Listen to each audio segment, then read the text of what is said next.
Salut à tous. Aujourd'hui, j'aimerais juste parler un tout petit peu de la relation entre l'inclinaison du golfeur par rapport au sol et l'effet que ça a sur le troisième accumulateur. Donc juste pour rappeler brièvement, le troisième accumulateur, c'est l'angle formé entre l'avant-bras gauche et le manche du club.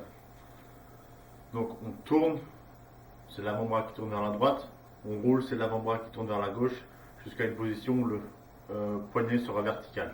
Donc ça, c'est le troisième accumulateur. Donc maintenant, si un golfeur arrive au haut de son backswing, à partir de ce moment-là, il commence à faire un retour en flexion trop important.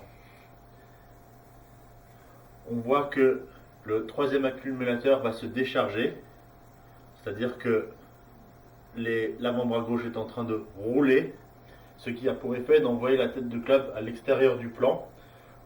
Le coude droit se retrouve très très haut, les mains très proches du corps. C'est une approche avec un angle d'attaque excessivement négatif et une approche qui vient de l'extérieur vers l'intérieur. Donc ceci se réalise par un golfeur qui retourne en flexion de façon trop importante. Et vous pouvez faire cet exercice, faites ceci, haut de votre backswing, retournez en flexion, c'est-à-dire que le genou droit commence à se réfléchir, le buste, le torse revient en flexion, la tête descend vers le bas, vous verrez que cela a cet effet sur la tête de club, sur le manche du club. Le contraire est un golfeur qui arrive en haut du backswing, commence à faire une extension.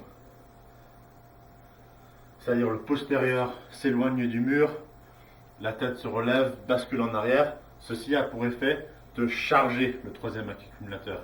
C'est-à-dire que l'avant-bras est en train de tourner dans le sens d'une aiguille d'une montre. Ceci a pour effet d'envoyer la tête de club le plus vers l'intérieur, les mains les plus hautes, le coude le plus bas, et ceci aura pour effet d'envoyer le chemin excessivement vers l'extérieur.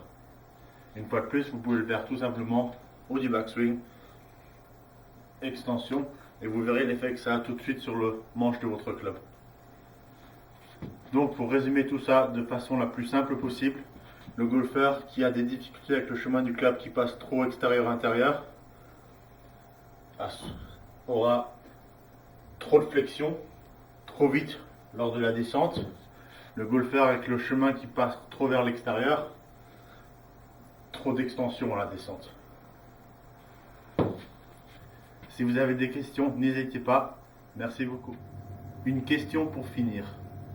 Comment se fait-il qu'un joueur de haut niveau a davantage de descente avec un fer 6 qu'avec un driver?